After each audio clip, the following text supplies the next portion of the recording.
dark silence of the city, no one could have imagined that a quiet, peaceful home was filled with horror and unspeakable crimes. A house where a hidden, dark past lingered, waiting to be unveiled, bringing a wave of fear and disbelief. The first clue to this terrifying story was a dismembered body part found in a garbage bin.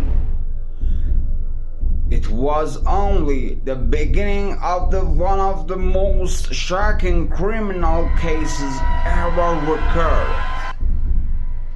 John, a renowned director and writer who had spent years abroad chasing his artistic dreams, had finally returned to his homeland. But his homecoming took a tragic turn.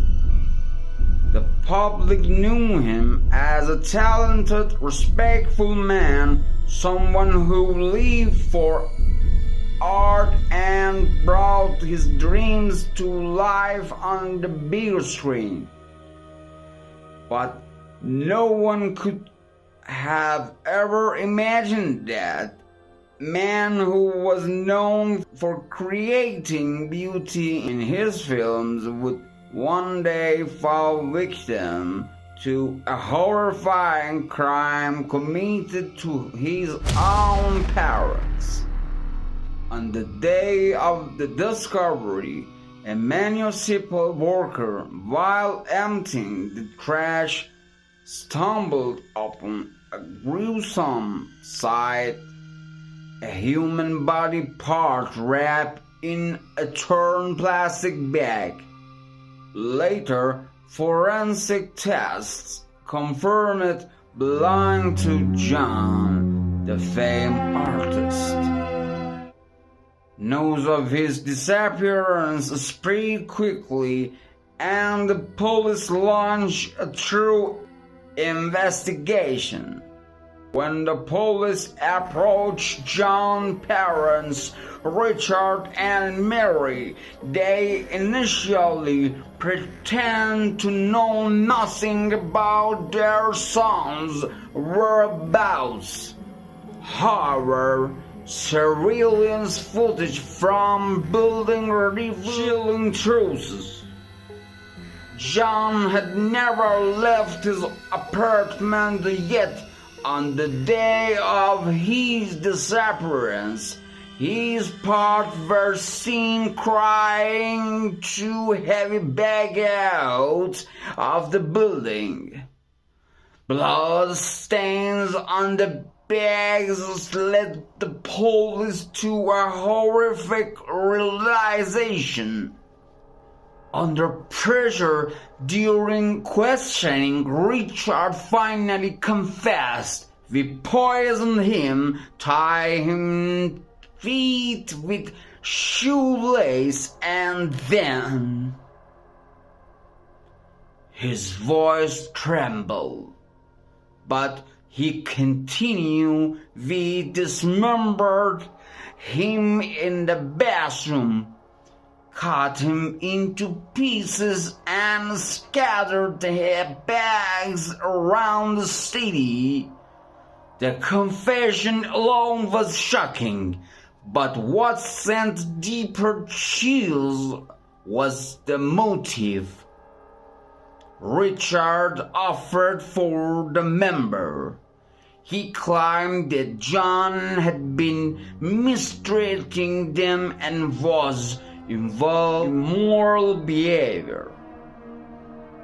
Yet friends and neighbors of John strongly refused these claims, describing him as a kind and respectful man. But the story didn't end there.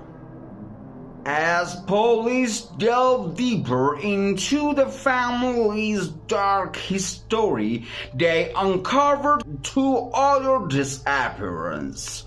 Annie, John's sister, and her husband Mark.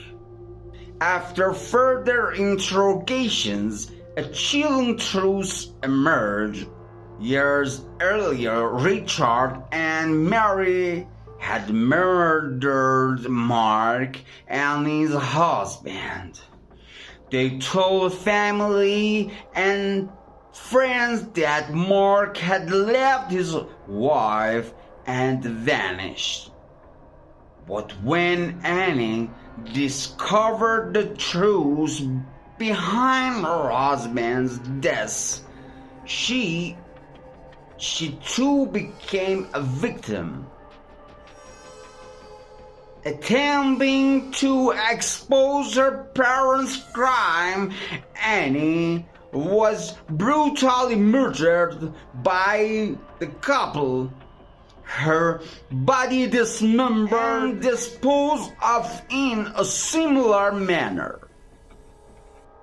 Now faced with a serial killer as his accomplice, the police intensified their investigation.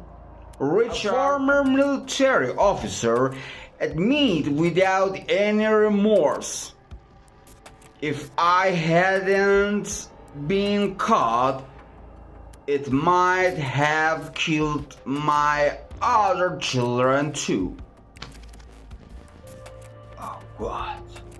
Richard's fate, however, took a tragic turn. Diagnosed with a terminal cancer while in custody, he died in prison before he could stand trial. His wife Mary, who had accomplice in all the crimes, was sentenced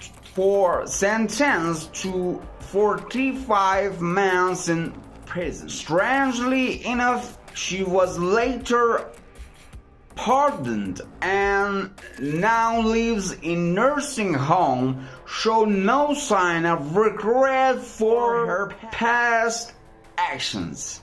The surviving children of the couples, still haunted by the trauma of these crimes, occasionally visit their mother, but deep inside they live with a nightmare for which they will never wake. The crimes didn't just destroy a family, they left a permanent scar on the soul of an entire community.